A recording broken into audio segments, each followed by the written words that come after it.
Okay, welcome everyone to this Love Beacons discussion. And we've got Roger. Unfortunately, Roger is in hospital, so I'll come to Roger so he can explain what's happened to him. We've got Julie, whose video won't work, and we've got Lynn. So it's just the four of us, but we're going to get going. So just as always with these calls, let's just do a quick alignment just to drop into the space and consciously land in the present moment by just taking 3 long, deep breaths in through the nose. I know this is difficult for you, Roger, with your contraptions up your nose, but in through the nose and blowing out slowly over the bottom lip, just to calm our nervous system.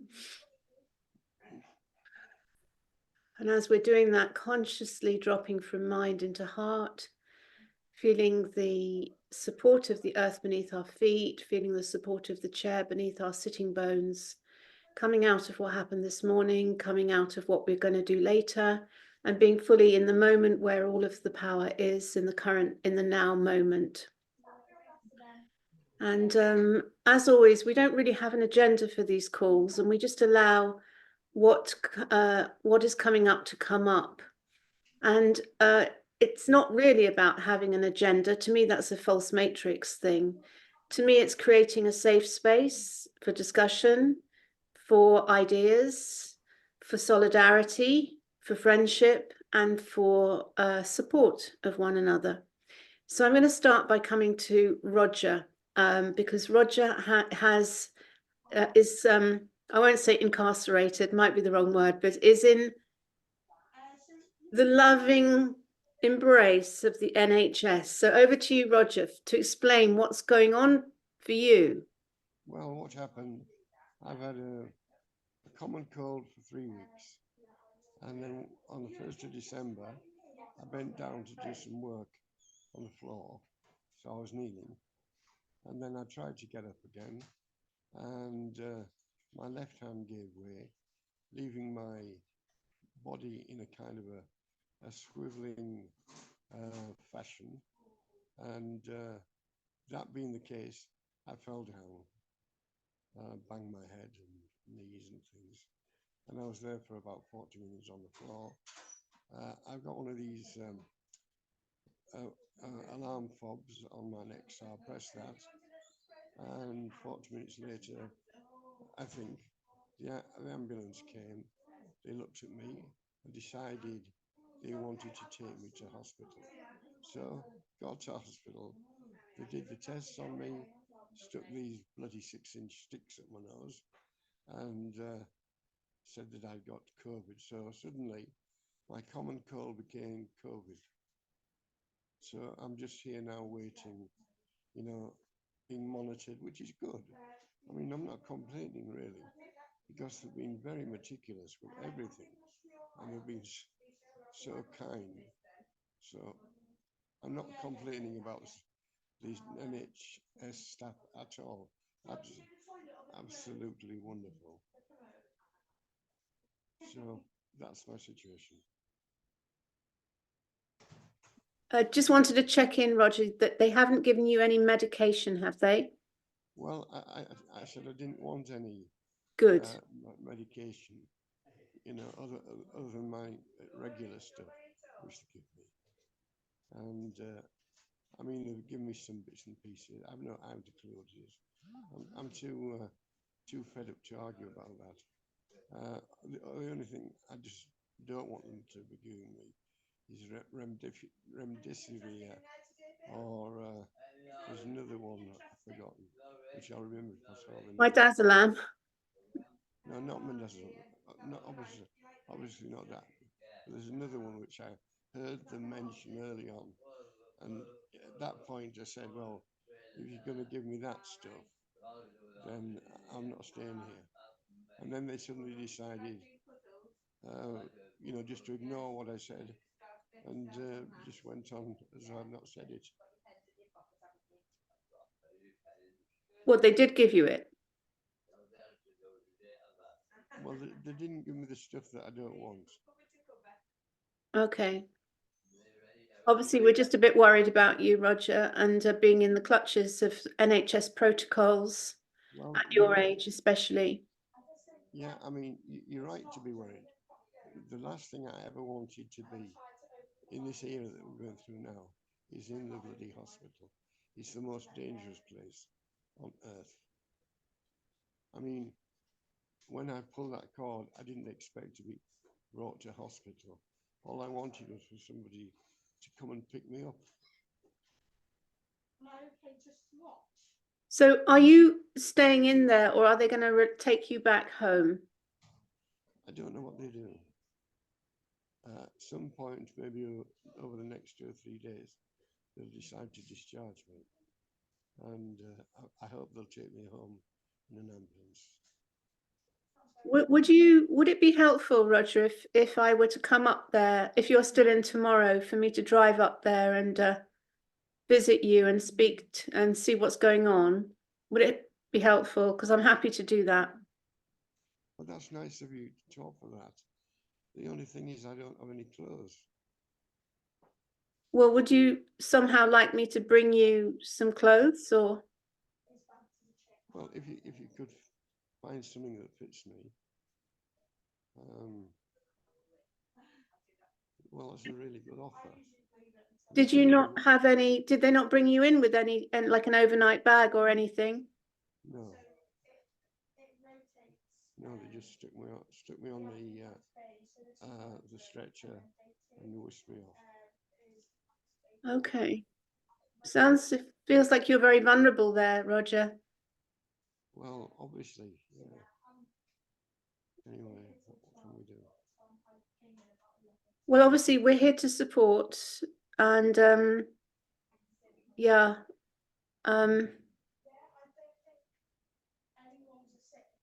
It's a great offer. So who's next of kin, Roger? Have you got them? Have you got next of kin? My next of kin is my son Jonathan. Mm-hmm. Jonathan James. He lives in Bradford, so I don't expect him to come often. He's been once and brought me some things and calls me by phone, but I don't want to disrupt his life so much unless it's really necessary. Does he know you're in, though? Oh, yeah. He does. Okay. Yeah. Anyway, Rachel, if there's anything I can think of that may make it useful, maybe I can call you.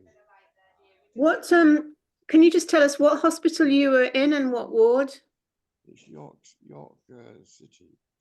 Hospital. York City. Yeah. Excuse me. What ward is this, please? 35. It's ward 35. Is that mark on your head where you fell? Yes. Oh dear. So only a minor bruise. Okay. So maybe also we can just put out a call for anyone who's in York to maybe visit maybe as well. Well, I've got people who help me. Somebody's going to come on Friday. Well, that's tomorrow. I've got people around me. Yeah.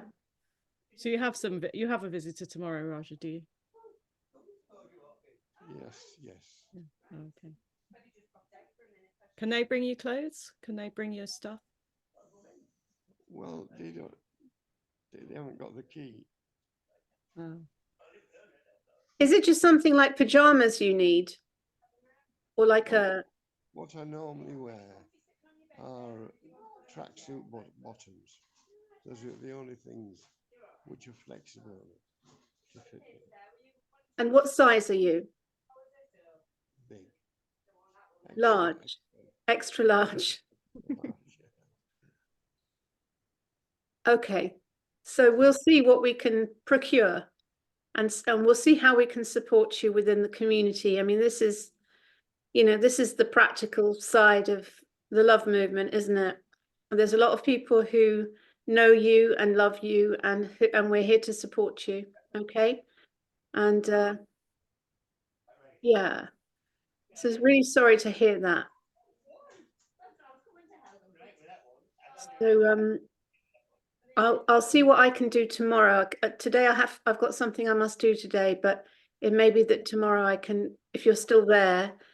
Have you got your mobile phone with you? Yes, I'm on this now. Oh, you're on it at the moment. Yeah, so I can always call you tomorrow and check where you're at, how you are, if you're still there. Yes, that would be nice. Okay, let's do that then, Roger. Okay, love. I won't ask you how your mayor campaign's coming on. That's on hold at the moment. Well, your health is your wealth and your top priorities to get better. Okay, Julie, do you want to come on and speak? Hold on. Oh, I'm asking you to unmute. I think I pressed the wrong button. It's all right. I just unmuted and then because you were asking me to unmute, it muted me. Yeah. Well, I've got a problem with my mouse on the computer that suddenly went yesterday. And then the video's not working today. So I know something's definitely happening. But I think it was 2 days ago, I was on a global Zoom meeting with Charles Coves and various others.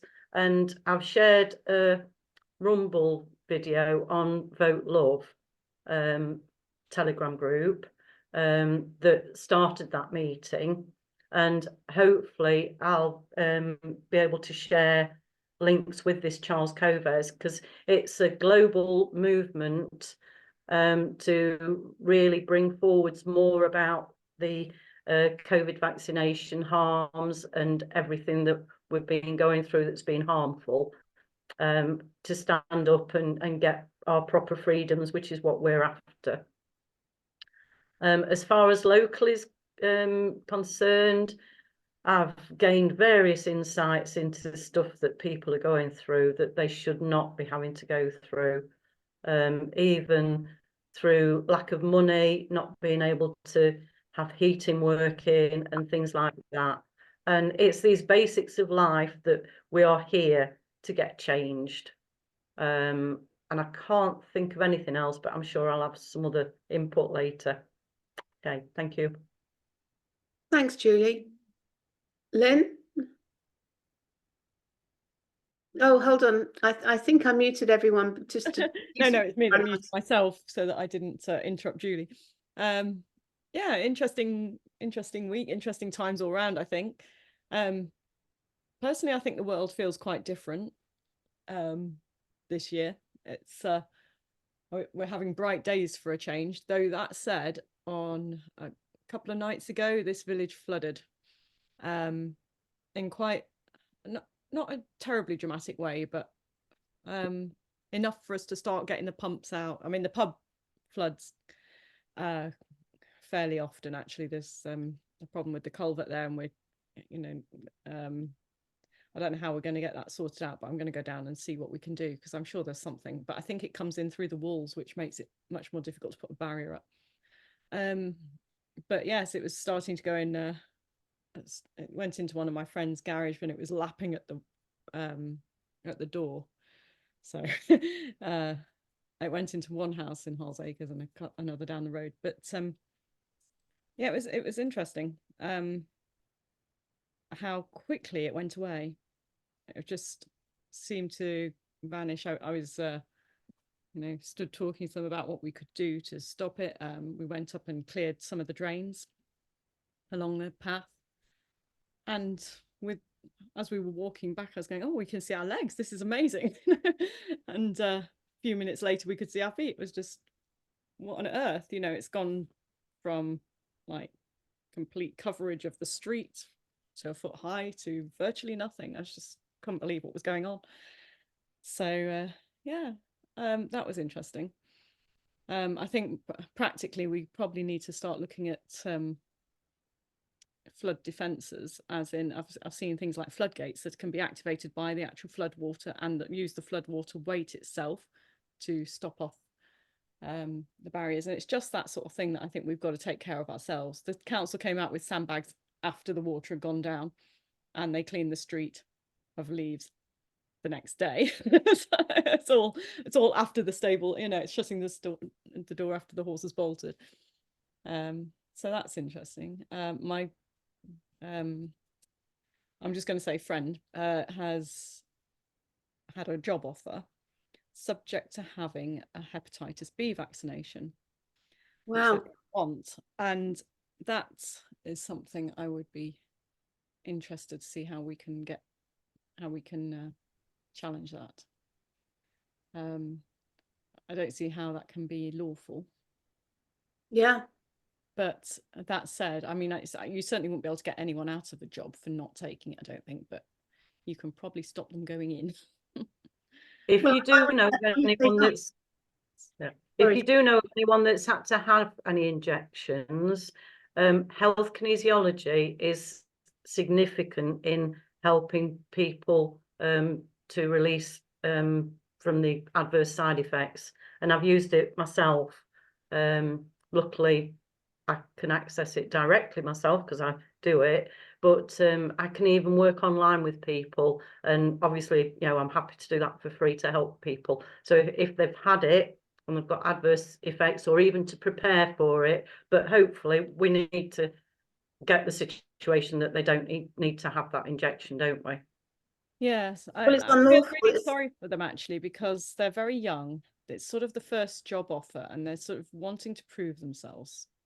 It's a real trap, so yeah, it seems to me just incredibly immoral.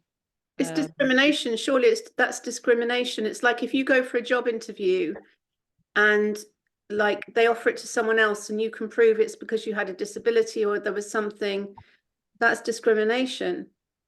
You'd have thought so, wouldn't you? But I don't know, because they are classing it as a frontline health worker. But also, surely they could sign something saying, if I do get whatever it is that I think it's more about passing it on, Julie, because they're frontline health worker. It's more about. So how does having an injection stop people passing things on? Well, that's how they sell it, isn't it? That's what they say, to stop you passing. So we need to get proof that actually, if they've been injected, they are still likely to pass things on, but they won't get the symptoms of it. Because that, to me, is the big thing that I've been pushing for even longer than the last 3 years. Just because you've had an injection like a flu jab doesn't mean that you don't get that flu. It means that if it was working, you don't get the symptoms of it, but then you are a carrier potentially for it. It doesn't stop you passing it on. And we need to really get some research into this to back what I've just set up. And I know it used to be on the internet that would be backed up, but these days, since doing my public health degree in master's degree modules in 2017, even what you can search on the internet has been changed by them. Totally. I mean, the internet now is very much about, it's not I don't think there is a proper search engine anymore. It's just you have access to about 20 permitted sites, it seems to me, so unless you know exactly the site that you want to go to. So if you do a search now, you find that 2 million searches come up. They're all Wikipedia, eBay, Amazon, and other government and this, that, and the other, and nothing. And then you go to the next page and it's the same stuff again and the same stuff again. So I can't find any, there is no, from what I've heard anyway, from people who know about the internet, they say there isn't a proper search engine anymore. Even Brave has gone. DuckDuckGo went a while ago, didn't it? They are basically the same thing now.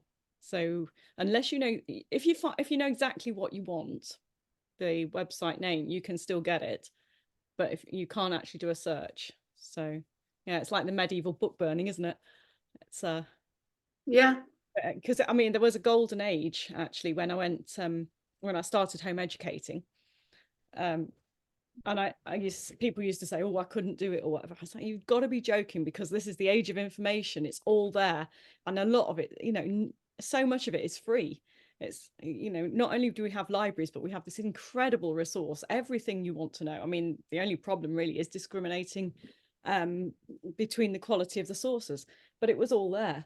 And then I started seeing it taken down even before COVID. It was there was a site about and what we would now call an alkaline diet. It was called the Budwig protocol. And this lady had was, I think, Swiss or German, and she'd healed a lot of people, treated stage 4 cancers very, very successfully, nominated for the Nobel Prize, and so on and so forth. And I printed off her protocol. Can I find it now? And of course, it's nowhere to be found now. You can get Budwig protocol book, but it's a sort of bastardized version by a great nephew who's just exploiting the name, basically. Something like that, anyway. But yeah, it's difficult to find. But basically, I know in the long term, well, in the short to long term, we want just to get the whole vaccination thing looked at completely, and possibly just, personally, I think it needs to go out the window. I don't think there's any benefit to them at all. That's my personal view, and I think that's probably what we'll get to in the end. But in the immediate term, you've got people wanting a job and being told they've got to have it. So sorry, Julie wants to talk. Yeah, just about education. And what we need to do is stop these prison-like schools, and we need to educate for life. So I'm amazed how, when I say that to people, a lot of people come back and say, when I say that we need to teach people, how to cook, how to garden, how to do home maintenance and that sort of stuff. Oh, well, the parents should be teaching that. Do you know how much the parents are working now? Most parents, most families have both parents that have to go out to work. And how on earth can they be teaching the children life skills while Maybe they're that's what we need to change, Julie, is actually get parents back in the homes most of the time, and make work the exception rather than the rule. Yeah. I mean, the 40-hour week for both parents is clearly it's a slave trap, and it's just disconnect the family. We know that that's by design. So yeah, we do need to change that. We need to get the education into each local community. And I know that is quite a big next step that we'll do, but we will start doing that. And we need to get that message out there that because of how much people are working, they can't be teaching the children the life skills that they need to be learning. And education is not academia. Academia is just part of that. I even was teaching at the local college, and it was a childcare course that I'd been told I needed the qualification in, a City and Guilds in childcare, even though I'd got a BSc honours in education and psychology, and I'd also got some other training in master's level, and I was told I needed a City and Guilds in childcare. I went to the local college and was told I needed would I teach it? So I taught it. One of the students, he taught himself to read, not through the education system, but through computer games. And he'd never been diagnosed as dyslexic and dyspraxic, but because of my training in that, on a master's degree level, I managed to get him diagnosed as dyslexic and dyspraxic. And that really helped him. And the whole system is just ridiculous. And we know that, but we need to get it changed. Now, what you were saying about the flooding, in my local area, we've got Severn Trent that are doing adverse things to our roads that's actually closing off the roads and minimising, they're narrowing them down. They've also got something they're doing on my local park, the one that's even closer to me than the one that I saved. And nobody really knows about it. They've put one sign up down the bottom end of the cul-de-sac of the road that I live on, and I hadn't seen it. I just happened to go out and it was yellow, and I thought, oh, I'll have a walk down, see what I expected it to be one of my neighbours that was doing a bit of an extension. Then I find out, no, it's to do with Severn Trent coming on the local park. And from what I can see of that planning application, they're wanting to take a considerable amount of the park away and make it into some sort of water feature thing that's supposedly going to help us against flooding and things. But when you go on the website, you can't really understand what on earth they're on about. And even worse is they've started having equipment there from even before Christmas, and we have not given permission for them to do whatever they're doing. And they've used, one of the words that they've used is bund, B-U-N-D. And then there's another word that they've used, and I had to look them up to find out what they even mean. And it is just so ridiculous. We need to change this. So we need to be careful if we talk about putting up flood defences, because what they're doing on one of the roads locally, they put this supposed flood stuff to stop it flooding. It was flooding on the opposite side of the road. And they've done it sort of on the hillside and not even in the bit of the road that if it was going to rain, was going to get it. We also know that they're doing geoengineering and contriving our weather, which they've been doing for decades, since at least the early 1970s. And I know this through my controlled remote viewing experiences and that community. And so, you know, what they are doing at the moment is contriving this weather. But I do know in energy terms, we're going through into the water element as a concept of life. So we're coming out of the metal element. This is traditional Chinese medicine. And that's about boundaries and communication that have been enforced on us.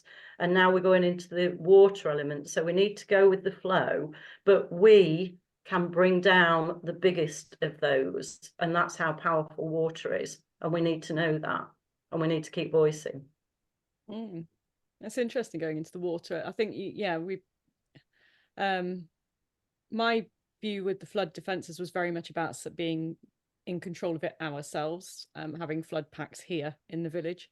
I did a quick search, nothing extensive, but I did a quick search, and there's sort of ones that can, they basically, they don't inflate because that implies air, but they fill with water and then block off the rest of the water. It's quite clever. So the water pushing against it opens the flap, the sack fills up with water and creates a barrier to further water. Yeah. Brilliant. So just for that sort of example, I was trying to find one for the pub, because they've had so much trouble since they got here, and they're not. I know locally, I mean, Mansfield is actually named after the River Mourne, and we used to regularly have flooding in the town centre.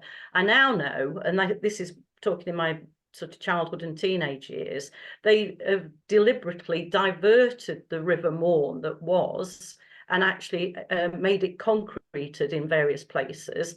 So it's not even the natural river that we were named after. And they've done this not just with the River Mourne, they've done it nationally.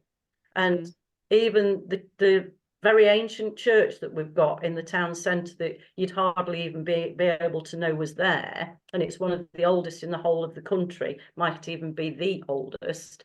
It's got a font that used to have water flowing to it. It hasn't even got water flowing to it now. It's just ridiculous what they've been doing for these decades. Yeah, I mean, just London. I mean, looking at London, how many sort of buried rivers are there that are just now they're gone. God knows where they are, somewhere under the city. But yeah, there's all sorts been going on with that. So I mean, this village had a canal built. It was probably one of the last ones built and one of the first to close.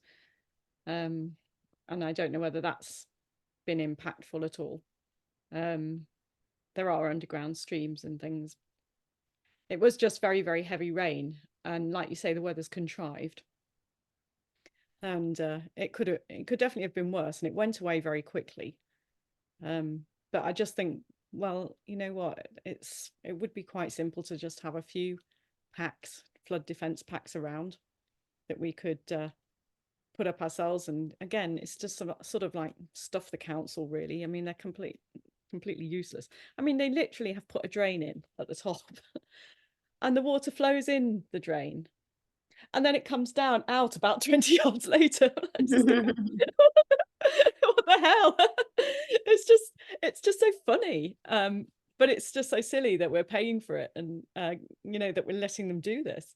It's our village, we live here, everyone here knows where the water lies and where we need the drains, and where a lot of them know even maybe where the underground rivers are. We certainly had them doused at one point when I was a kid. So and that turned out to be correct. Of course, Severn Trent ignored it and dug there anyway and kept getting flooded, which is again very funny. But you know, it's now getting to where it's just not funny. It's just they're just taking the mick out of us. It's just just ridiculous. Since They're they wasting our money doing privatised the nothing. water industry, that is what is happening, and they're doing it on purpose. And it's amazing how the water industry have used dowsing for a long, long time, and it was very recognised They even still when. do, as far as I know. Apparently, they still do, because I don't think nothing else works as well. Yeah, and yet they try and sort of pretend that other forms of healing and things like that don't work. So the other thing I wanted to mention today was my local MP, Ben Bradley, has promoted that we're going to do something about the roads and the state of the roads and the potholing and things. And to me, it feels like their preparation for the general election, as though, aren't we really good? And then I've also seen an email saying about Labour Party preparing for the general election that's going to be within the next year. But as far as I know, we've not been given any proper date yet, have we? No, not yet. But they've started Right, putting out the propaganda. I mean, Rishi Sunak sent out a survey. I was like, you've got to be joking. I mean, it's basically propaganda. And what was he surveying for? Oh, just canvassing opinions. I didn't actually bother to read it. It went in the fire, but I was like, well, obviously that's propaganda. It was a physical leaflet. A physical leaflet then. Oh, it came from number 10. It came from the Prime Minister's office. It was, so obviously it was government business, not Tory party business, but that's what they do, isn't it? I mean, Tina Cumberland, who's the mayor, she did exactly the same just before the local council elections were announced. About the week before the local council elections were announced, it was basically she put out a survey of what can we do better. I, as your councillor, I care. Sarah Dines did the same. And me and Tech Con were both like, what a load of freaking propaganda. It's like, this is complete rubbish. So, and it was all about stuff that obviously avoided any real issues that you actually would want to discuss, and didn't focus on any of their silly COVID policies or anything like that they'd supported, or talk of the devil, there she goes. Going back to the date, in the tabloid newspapers, the messaging is like the people are pushing for an election by the summer. So there's noises are being made that it's going to happen by the summer. So that seems. I don't know which people are. I don't think people are particularly bothered about an election at the moment. I think apart from wanting to get them out. Well, it's not even that, is it? Because most people just assume that when one's out, Labour's going to get in. No, you'd be amazed. One or the other. When I'm talking to local people, they are starting to realise some frustrations with HMRC. Oh yeah, different things they're doing, and with the government and the local politicians and people. So they are starting to even voice that. And it was interesting. Last night I was in the local pub, and one of the people that, when I first started going there as the as a candidate for the mayor of Mansfield, he would not talk politics, and he was actually driving some of the conversation last night that was actually political, and he was really fed up with it.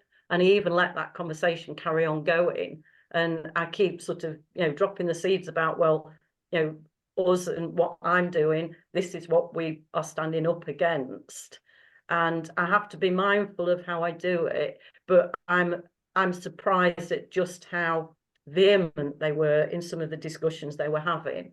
So people are starting to get really fed up and want to get this current government out. I think there is real anger, actually. I think there is real anger now. And it's, I think, especially over Christmas, there's been a shift. A lot of people have got back together and it's sort of, while things haven't been said, it's almost like pre-COVID normal, and people are a bit sort of bitter about what was done.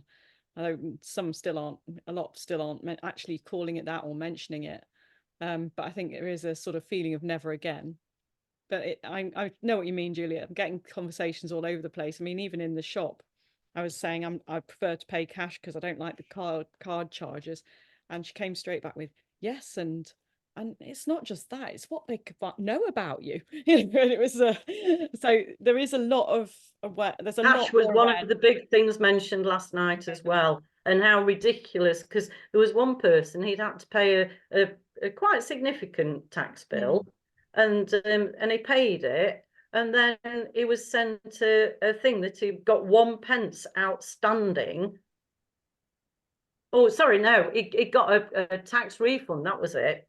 He got a tax refund for something. I think it was 05, so many pounds and 05 pence. And then he got this thing telling him really off because he got 1 pence outstanding. It's like, well, why aren't you so connected that you deduct that from the money that you I paid? know. Oh, it's And so stupid. the letter and everything that's gone in costs more than 1 pence to do. So, Yeah. and Ridiculous. it's such a Bureaucracy. threatening letter. Yeah. Complete Crazy. bureaucracy. Sorry. Complete bureaucracy, that's what I was saying. Yeah. Yeah. I mean, Paul's been fighting HMRC for years. That's his job. And, you know, he calls them His Majesty's robbers and crooks. I call them head muppets, robbers and crooks.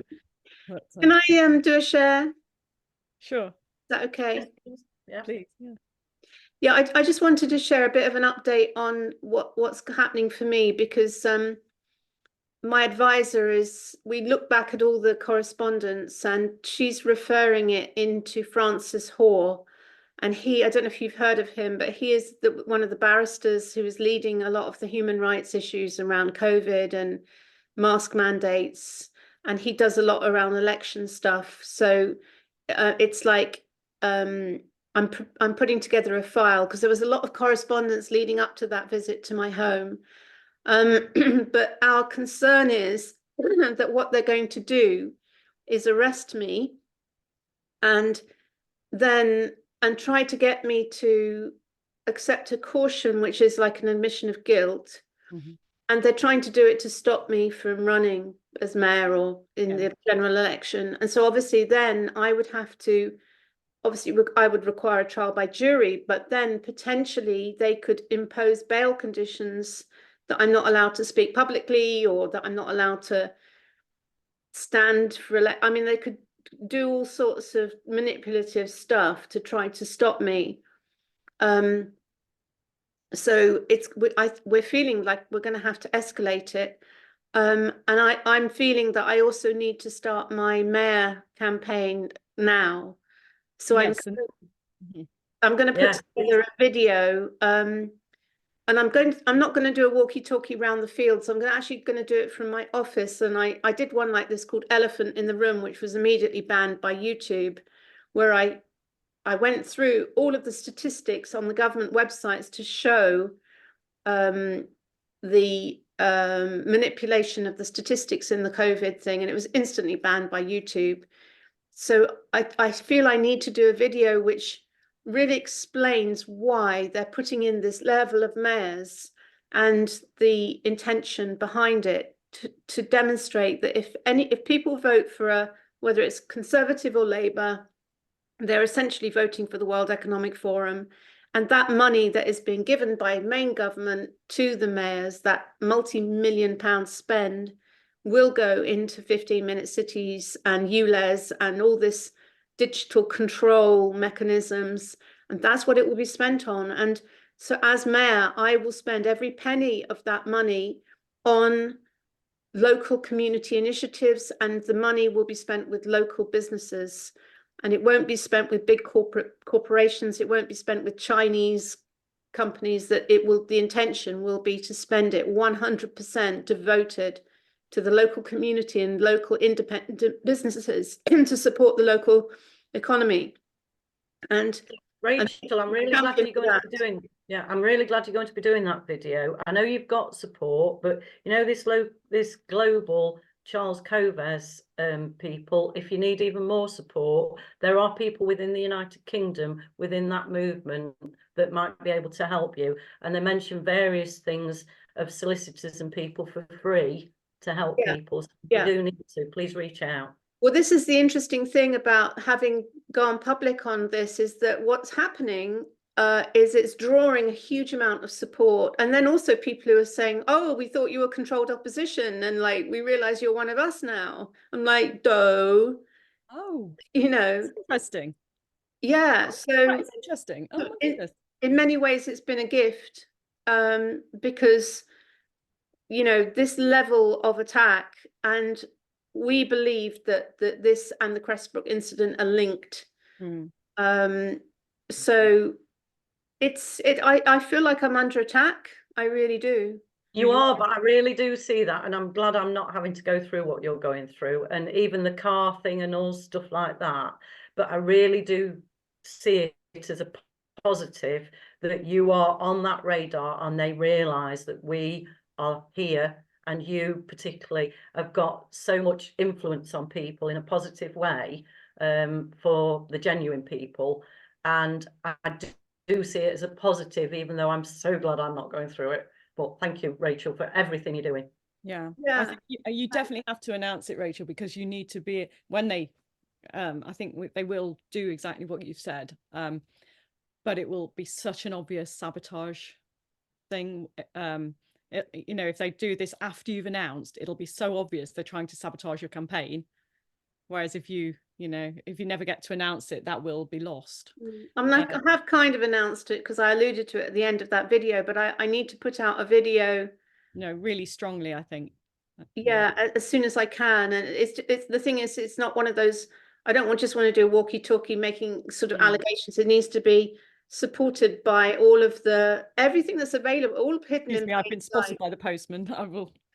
Yeah, it's all hidden in plain sight. So I just need to draw attention. It's like when I did the one about Boris Johnson, why you can't trust Boris Johnson, and actually showed on screen the evidence that shows that he has said that the biggest problem in the world is not global warming or climate change, it's overpopulation. And his father saying that the population needs to come down from 66 million or whatever to 15 million. And so, and David Attenborough and people like that Jane Goodall woman, they've all been saying at World Economic Forum events that population is the biggest problem on the planet. And so it's almost, I mean, I was really tuning into this, sorry to ramble on, but this feels important because Crestbrook is a microcosm of the macrocosm. And in Crestbrook Dale, the nature of that campaign is we need to act as parentus in locus. We need to take control of the situation because we can't trust the owners of this land to take control. So we need to take control and we need to save Crestbrook Dale. And it's a similar narrative on the planet. We need to save the planet and we need to go to whatever lengths it takes to save the planet for future generations, even if that means killing half the people. And it's almost like they've got to a point where there's a narrative where it's justified, and it's a secret narrative, I'm sure, with the Davos elite, and they're all in on it, that there needs to be a radical transformation that is bulldozed through for the good of the collective, for the good to save the world. It's a typical Messiah complex that they're playing into. Mm-hmm. And like we're part of it, you're part of it. But we've got to keep this secret because we can't allow anyone to find out about it. So we need to keep this secret, but we need to push through these measures for the good of all, for the sake of the future generations. You know, it's tough medicine, but we need to do it. And I really sense that is what we're up against. And so there's almost an insanity, there's a satanic insanity behind everything that's going on, because it's like, we have to do this. It's like tough medicine, but we're doing it for the good of the planet, to save the planet. And it's the same narrative at Save Crestbrook Dale, where the butterflies have suddenly become way more important than people. Like the people are the scourge and the butterflies need to be saved. And it's a very dangerous narrative. It's a very dangerous mindset that humans, the people, I should say, not humans, which is monsters in the Black's Law. The people are the enemy of the planet, that they're the enemy of nature because we are part of nature. And that narrative is what is being used as almost the excuse to treat humans like we're seeing in Gaza, that it's okay to exterminate because it's all part of the target to reduce the population. And so everything becomes fair game in that scenario. It's a very dangerous narrative. Anyway. Yeah, and we're here to be caretakers of the whole of the world. And I know that you will do a very professional video that meets the people, the mainstream people where they are, with very factual and grounded information, and that's what we need from this. And that will get even more message out. And I do feel that people are starting to even want to hear about this, and to stop the accusation of we're wrecking the planet. The only people wrecking the planet are the people that keep taking out all these different trees and keep building on the green spaces. I know you're going to do a wonderful job, and even the leaflet that I had that was through your advice and through your contact was so much more professional and met people where they were than any of the leaflets I've seen of the current councillors and politicians.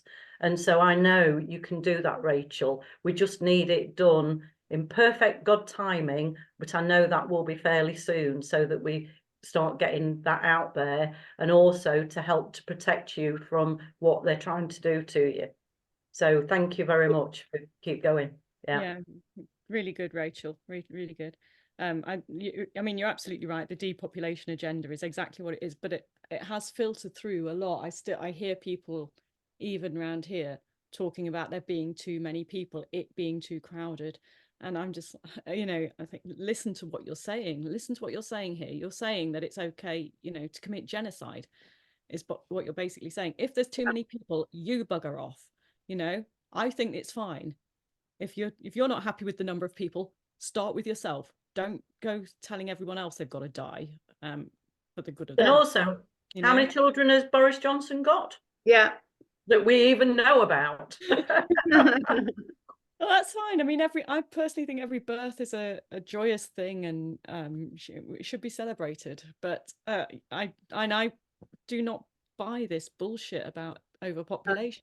We trust in nature. We can trust in nature. Nature would sort it out. Nature is a self-regulating. We can trust in maths, because the maths has been done, and if you give the current agricultural land, the current productive land, to families of 4, you divvy it up between families of 4, you can feed about 156 billion people. This is, you know, this ridiculous farming system that we have, where we've all got to specialize, and you know, we've got to rely on the systems. It's just absolute BS.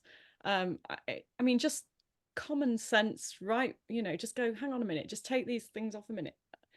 You know, growing one crop in isolation, when you just stop and think, what a load of nonsense. Things don't grow like that.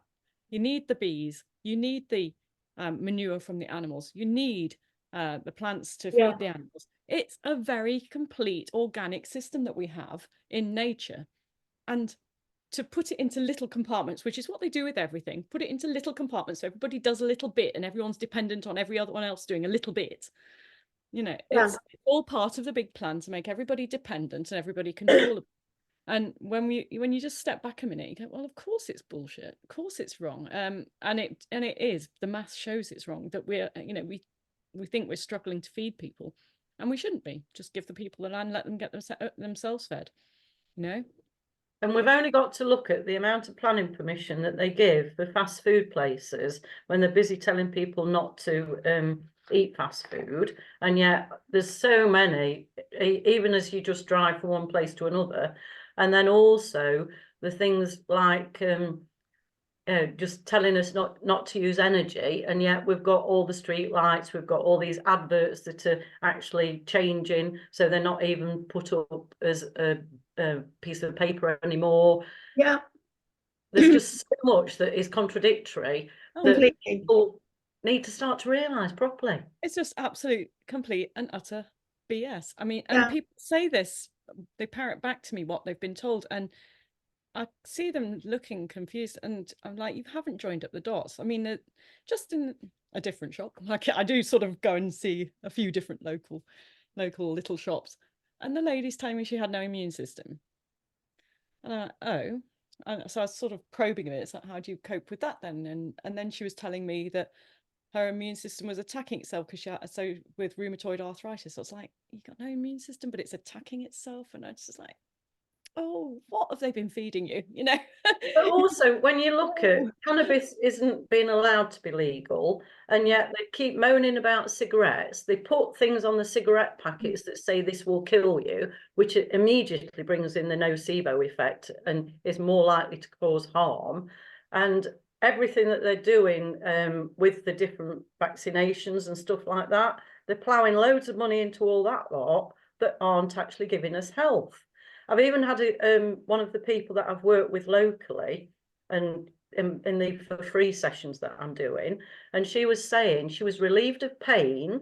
She didn't need to take the painkillers for that she was taking 8 a day for a few weeks after one session with me, and she's asked her doctor to prescribe the complementary therapies to her. And the doctor just said, why? Do you really think it works? And she said, well, I didn't need to take painkillers for so long. Well So done. yeah, it works. Yeah. Thank you. Of course it works. I mean, Maddie has great success with acupuncture for allergies and various ballet knee injuries and whatever. She swears by it. She, you know, she doesn't have it for a couple of weeks. She's there asking if she can go. So she definitely notices. And this is part of the education that we need to bring in.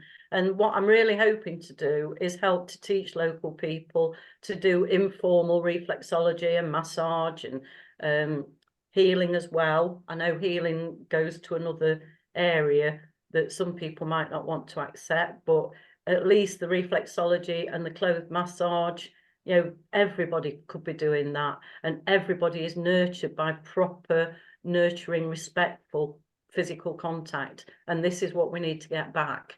Yeah. And thank goodness I'm getting that feedback from the local community, and people are starting to even allow themselves to come to me in the separate room that at first they were like, well, what's she here for?